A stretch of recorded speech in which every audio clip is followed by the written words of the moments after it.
اپنی پوری زندگی تنہائی میں اللہ کی عبادت میں گزارنے والے شخص کو ذرا سوچیں، اچانک پورا شہر مارنے کیوں نکل پڑے گا۔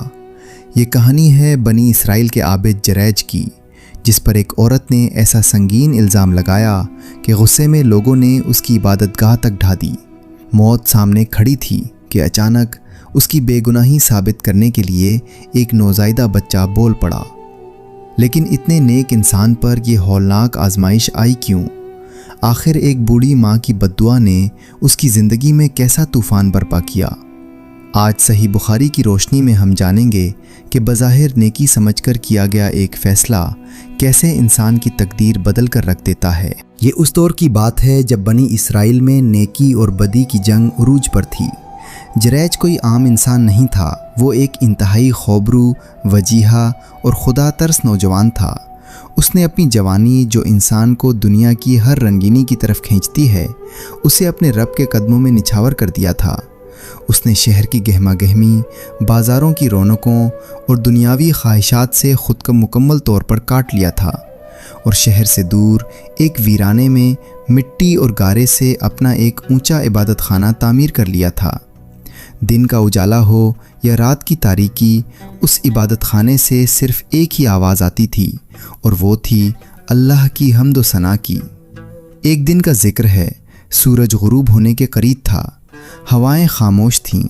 جریج اپنے رب کے حضور نماز میں کھڑا تھا، اس کا دل خشوع و خضوع میں ڈوبا ہوا تھا، آنکھوں سے آنسو رواں تھے اور روح اپنے خالق سے ہم کلام تھی۔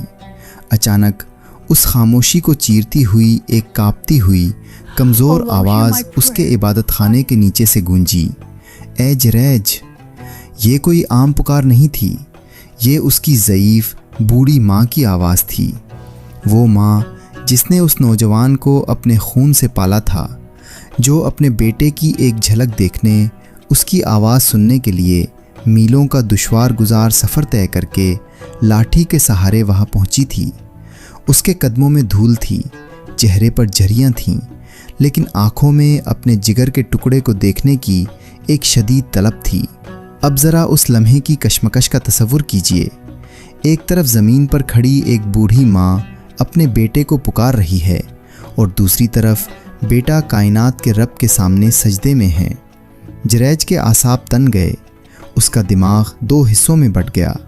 اس نے آسمان کی طرف دیکھا اور دل ہی دل میں ایک شدید کرب کے ساتھ طلب کر کہا، یا اللہ، ایک طرف میری ماں کھڑی مجھے پکار رہی ہے اور دوسری طرف تیری نماز ہے، میں کیا کروں، میری ماں یا میری نماز؟ اسے لگا کہ رب العزت کی بارگاہ میں کھڑے ہو کر نماز توڑ دینا کفر کے مترادف ہے۔ اس نے سوچا کہ اللہ کی عبادت کا درجہ ہر چیز سے بلند ہے۔ اس نے اپنی نماز جاری رکھی اور اپنی ماں کو کوئی جواب نہیں دیا۔ نیچے کھڑی بوڑھی ماں کچھ دیر تک آس لگائے اوپر دیکھتی رہی۔ جب کوئی جواب نہ آیا تو اس کی ممتا سے بھری آنکھوں میں آنسو آ گئے۔ وہ بوجھل قدموں اور ٹوٹے ہوئے دل کے ساتھ واپس لوٹ گئی۔ لیکن ممتا کہاں ہار مانتی ہے؟ اگلے دن وہ بوڑھی ماں پھر اسی عبادت خانے کے نیچے آ کر کھڑی ہو گئی۔ اس کی آواز میں کل سے زیادہ درد تھا۔ اے جریج، میرے بیٹے، میں تیری ماں ہوں، مجھ سے بات کر لے۔ جریج اس وقت بھی اپنے رب کے سامنے دست بستہ کھڑا تھا۔ اس کا دل پھر چیخا، یا اللہ، میری ماں یا میری نماز؟ اور اس نے ایک بار پھر اللہ کی عبادت کو چنا اور ماں کی پکار پر خاموشی اختیار کر لی۔ ماں کا دل اس بار مزید ٹوٹا، وہ سسکتی ہوئی، آنسو پوچھتی ہوئی واپس چلی گئی۔ تیسرے دن وہ ممتا پھر مجبور ہو کر آئی۔ اس کی ٹانگوں میں اب کھڑے رہنے کی سکت نہیں تھی، اس کی آواز رنگ چکی تھی۔ اس نے روتے ہوئے آخری بار پکارا، اے جریج، مجھ سے بات تو کر، ایک بار اپنی صورت تو دکھا دے۔ جریج نے تیسری بار بھی نماز نہ توڑی۔ اس کی اس مسلسل خاموشی نے اس بوڑھی ماں کے کلیجے کو چھلنی کر دیا۔ ممتا کا صبر جواب دے گیا۔ ماں کے سینے میں ایک ایسا طوفان اٹھا، ایک ایسی ٹھیس لگی جس نے آسمان کے پردے ہلا دیے۔ اس نے روتے ہوئے اپنے کانپتے ہوئے ہاتھ آسمان کی طرف اٹھا دیے، اور اس کے منہ سے ایک ایسی لرزہ خیز بددعا نکلی جس نے جریج کی آنے والی زندگی کا فیصلہ کر دیا۔ اے اللہ، میرے اس بیٹے کو اس وقت تک موت نہ دینا جب تک کہ تو اسے شہر کی بدکار عورتوں کے چہرے نہ دکھا دے۔ ذرا سوچئے، ایک ماں جس کے قدموں تلے جنت ہے، جب اس کا دل کٹتا ہے تو اس کی آہ سیدھی عرش تک پہنچتی ہے۔ یہ بد دعا سیدھی 7ویں آسمان پر جا کر اللہ کے دربار میں قبول ہو گئی، اور اس کا جو بھیانک نتیجہ آنے والا تھا اس نے جریج کی دنیا الٹ کر رکھ دینی تھی۔ وقت کا پہیہ گھومتا رہا۔ بنی اسرائیل کے شہر میں جریج کی نیکی، اس کے زہد اور اس کی عبادت کے چرچے ہر زبان پر ہونے لگے۔ لوگ دور دور سے اس کی مثالیں دیتے، اور یہی چیز معاشرے کے اس تاریک طبقے کو اندر ہی اندر کھا رہی تھی جو گناہوں میں غرق تھا۔ انسان کی ایک ایسی عجیب اور خوفناک خصلت ہے کہ جب وہ خود نیکی کے راستے پر نہیں چل سکتا تو وہ نیک اور پاک دامن انسان کو بھی اپنے جیسا گناہگار اور ذلیل دیکھنا چاہتا ہے۔ اسی شہر میں ایک انتہائی خوبصورت لیکن بد کردار عورت رہتی تھی۔ اس کے حسن کا چرچا پورے شہر میں تھا، اور بڑے بڑے سردار اور رئیس اس کی ایک جھلک کے لیے اپنی دولت لٹانے کو تیار رہتے تھے۔ جب اس نے لوگوں کی زبان سے جریج کی پاکیزگی کے قصے سنے تو اس کا غرور جاگ اٹھا۔ اس نے تکبر سے بھرے ہوئے لہجے میں شہر والوں سے کہا، تم لوگ اس جریج کی پارسائی سے ڈرتے ہو؟ خدا کی قسم، اگر تم میرے قدموں میں دولت کے ڈھیر لگاؤ تو میں آج ہی اس کا غرور خاک میں ملا دوں گی، اور اسے اپنے جال میں پھنسا کر دکھاؤں گی کہ وہ کتنا بڑا عبادت گزار ہے۔ یہ ایک بہت بڑی شیطانی اور خوفناک سازش تھی۔ وہ عورت اپنے پورے حسن کو سجا کر، زرق برت لباس پہن کر تن تنہا اس سنسان عبادت خانے کی طرف نکل پڑی۔ وہ جریج کے سامنے آئی، اور اس نے اپنی خرامہ اداؤں، اپنی میٹھی باتوں اور اپنے جسم سے وہ وار کیا جو کسی بھی مرد کے ہوش اڑانے اور اس کے اعصاب توڑنے کے لیے کافی تھا۔ وہ اسے گناہ کی دعوت دے رہی تھی، اسے دنیاوی لذتوں کا لالچ دے رہی تھی، لیکن قربان جائیے اس سچے انسان کے ایمان پر، جریج نے اس کی طرف ایک آنکھ اٹھا کر بھی نہیں دیکھا۔ اس کے ماتھے پر اللہ کے خوف سے پسینہ چمک رہا تھا۔ وہ پتھر کی طرح اپنی جگہ پر کھڑا رہا اور اپنی نماز میں مگن رہا۔ اس عورت نے اپنی ہر چال چل لی، ہر حربہ آزما لیا، لیکن جب اس کی انا کو بدترین شکست کا سامنا کرنا پڑا تو اس کے اندر انتقام کی ایک خوفناک آگ بھڑک اٹھی۔ اس نے ایک ایسا بھیانک منصوبہ بنایا جس کا تصور کر کے روح کانپ جاتی ہے۔ اس عبادت خانے کے قریب ہی ایک چرواہا اپنی بکریاں چرایا کرتا تھا۔ اس عورت نے اس غریب اور کمزور ایمان والے چرواہے کو اپنے جال میں پھنسایا، اس کے ساتھ گناہ کا ارتکاب کیا، اور کچھ ہی عرصے بعد وہ عورت امید سے ہو گئی۔ اس نے اپنے پیٹ میں پلنے والے اس گناہ کو ایک ایسا خنجر بنایا جو جریج کی گردن پر چلنے والا تھا۔ مہینے گزرے، اس عورت نے ایک بچے کو جنم دیا۔ پورے شہر میں آگ کی طرح یہ خبر پھیل گئی کہ اس مشہور عورت کے ہاں بچہ پیدا ہوا ہے۔ لوگ اس کے پاس جمع ہوئے اور پوچھنے لگے کہ یہ بچہ کس کا ہے۔ اس عورت نے روتے ہوئے، معصومیت کا ناٹک کرتے ہوئے سب کے سامنے ایک ایسا سفید جھوٹ بولا جس نے پورے شہر میں بھوچال لا دیا۔ اس نے کہا، یہ بچہ کسی اور کا نہیں بلکہ اس نیک پارسا انسان جریج کا ہے۔ اس نے خلوت میں مجھے دھوکہ دیا ہے۔ ہزاروں لوگوں کا ایک بے قابو بپھرا ہوا طوفان جریج کے عبادت خانے کی طرف توڑ پڑا۔ ان کے چہروں پر وحشت ناچ رہی تھی، ان کی آنکھوں میں خون اترا ہوا تھا۔ جریج اپنے عبادت خانے کے اندر پوری یکسوئی سے نماز پڑھ رہا تھا۔ اسے خبر تک نہ تھی کہ باہر موت کس وحشتناک روپ میں اس کا انتظار کر رہی ہے۔ اس ہجوم نے پہنچتے ہی بغیر کوئی بات کیے کلہاڑیوں، ہتھوڑوں اور موٹے رسوں سے اس اونچے عبادت خانے پر حملہ کر دیا۔ اس کی برسوں کی محنت، وہ جگہ جہاں اس کے سجدوں کے نشان تھے، سیکنڈوں میں مٹی کا ڈھیر بن گئی۔ انہوں نے جریج کو گریبان سے پکڑا، اس کے بال کھینچے اور اسے زمین پر کیچڑ میں گھسیٹا۔ وہ اسے ٹھوکریں مار رہے تھے، بدترین گالیاں دے رہے تھے۔ اس کے کپڑے پھٹ چکے تھے اور اس کے جسم سے خون رس رہا تھا۔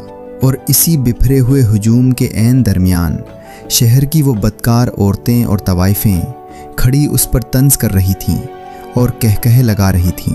جریج کی نظر جب اچانک ان عورتوں کے چہروں پر پڑی تو ایک دم وقت جیسے تھم گیا۔ اسے اپنی بوڑھی ماں کی وہ لرزہ خیز بد دعا یاد آ گئی، اے اللہ اسے موت نہ دینا جب تک یہ بدکار عورتوں کے چہرے نہ دیکھ لے۔ یہاں آ کر ایک عام انسان روتا ہے، چیختا ہے، قسمیں کھاتا ہے کہ خدارا میری بات سنو، میں بے گناہ ہوں۔ لیکن جریج کا رد عمل سب سے مختلف تھا۔ اس کے لہو لہان چہرے پر ایک پراسرار اور پرسکون مسکراہٹ آ گئی۔ اس نے آسمان کی طرف دیکھا اور مسکرا کر کہا، میری ماں کی آہ اور اس کی بد دعا پوری ہو گئی۔ اس ہجوم نے یہ دیکھا تو ان کا غصہ مزید بھڑک اٹھا۔ انہوں نے چیخ کر کہا، تو ہنس رہا ہے؟ تو نے اس عورت کی عزت لوٹی ہے؟ تو نے اتنا بڑا گناہ کیا ہے اور اب تو مسکرا رہا ہے؟ ہم آج تجھے سولی پر چڑھا کر تیری لاش کتوں کے آگے ڈال دیں گے۔ جریج نے نہایت پرسکون اور ایک ایسی فولادی آواز میں کہا جس میں سچائی کی طاقت تھی، مجھے مارنے سے پہلے ذرا مجھے وضو کرنے کی اجازت دو اور اس بچے کو میرے سامنے لاؤ جس کے بارے میں تم سب کا دعویٰ ہے کہ وہ میرا ہے۔ ہجوم ایک پل کے لیے رکا۔ ہزاروں لوگوں کے اس مجمع میں چاروں طرف موت کی سی خاموشی چھا گئی۔ سب کے ہاتھوں میں پتھر اور کلہاڑیاں تھیں۔ جریج نے اطمینان سے وضو کیا، رب کعبہ کے حضور 2 رکعت نماز ادا کی اور پھر وہ چلتا ہوا اس عورت کے پاس آیا جس کی گود میں وہ چند دن کا گوشت کے لوتھڑے جیسا نوزائیدہ بچہ تھا۔ یہ وہ لمحہ تھا جب قدرت کے تمام قانون ٹوٹنے والے تھے۔ جریج نے اپنا ہاتھ آگے بڑھایا اور اس چھوٹے سے بچے کے پیٹ میں اپنی انگلی چبھو کر کائنات کا سب سے لرزہ خیز سوال پوچھا، اے چھوٹے بچے سچ بتا، کائنات کے رب کی قسم کھا کر بتا، تیرا باپ کون ہے؟ یہ سن کر ہجوم زور سے ہنسنے لگا۔ کیا تو پاگل ہو گیا ہے جریج؟ موت کے خوف سے تیرا دماغ کام کرنا چھوڑ گیا ہے؟ نو، وہ تجھے جواب دے گا۔ لیکن اسی لمحے کائنات کے مالک نے جس نے حضرت عیسیٰ کو گہوارے میں بولنے کی طاقت دی تھی، اسی رب نے اس بچے کی زبان پر غیبی طاقت نازل کی۔ اس چھوٹے سے بچے نے بالکل صاف، واضح اور بلند آواز میں بولنا شروع کیا، میرا باپ جریج نہیں ہے، میرا باپ تو فلاں چرواہا ہے۔ اللہ اکبر۔ یہ آواز سننا تھا کہ ہزاروں لوگوں کے اس ہجوم میں ایک ایسا سنسنی خیز اور لرزہ خیز سناٹا چھا گیا۔ ان کے ہاتھوں سے کلہاڑیاں اور پتھر چھوٹ کر زمین پر گر پڑے۔ وہ مکار عورت خوف اور دہشت سے کانپتی ہوئی زمین پر گر پڑی۔ اس چند دن کے بچے کی گواہی نے ایک لمحے کے اندر جریج کی عزت، اس کی پاکیزگی اور اس کے وقار کو واپس 7ویں آسمان پر پہنچا دیا۔ جب ان ہزاروں لوگوں کے ہوش واپس آئے تو وہ زاروں قطار روتے ہوئے آگے بڑھے اور جریج کے قدموں میں گر پڑے۔ وہ اس کے ہاتھ چومنے لگے، اس کے پاؤں سے لپٹ گئے، رو رو کر معافیا مانگنے لگے، اے جریج، اے اللہ کے ولی، ہمیں معاف کر دے، ہم نے تیری پاکیزگی پر شک کیا، ہم نے تیرا عبادت خانہ توڑا، ہم اسے مٹی کا نہیں، ہم قسم کھاتے ہیں کہ اب ہم اسے خالص سونے اور چاندی کا بنا کر دیں گے، بس تو ہم سے راضی ہو جا۔ لیکن جریج نے مسکرا کر ان سب کی طرف دیکھا اور کہا، نہیں، مجھے تمہارا سونا چاندی نہیں چاہیے، میرے عبادت خانے کو ویسا ہی مٹی اور گارے کا بنا دو جیسا یہ پہلے تھا، اور یاد رکھو آج کے بعد میں نے یہ جان لیا ہے کہ جب ایک ماں بلائے تو اللہ کی نفل نماز بھی چھوڑ دینی چاہیے اور ماں کی پکار پر لبیک کہنا چاہیے، کیونکہ اللہ کے دربار میں ماں کے دل سے نکلی آہ کبھی رد نہیں ہوتی۔ آج مجھ پر جو یہ آزمائش آئی اور میری جو رسوائی ہوئی، یہ میرے کسی گناہ کی وجہ سے نہیں بلکہ میری ماں کی اس ناراضگی کی وجہ سے تھی جو میں نے اسے نماز نہ توڑ کر دی تھی۔ دوستو، جریج کا یہ واقعہ ہمیں 2 بڑے سبق دیتا ہے۔ پہلا، کسی پر تہمت لگانے سے پہلے تحقیق کرو، اور دوسرا، ماں کی آہ سے بچو، کیونکہ ماں کے دل سے نکلی بد دعا تقدیر بدل سکتی ہے۔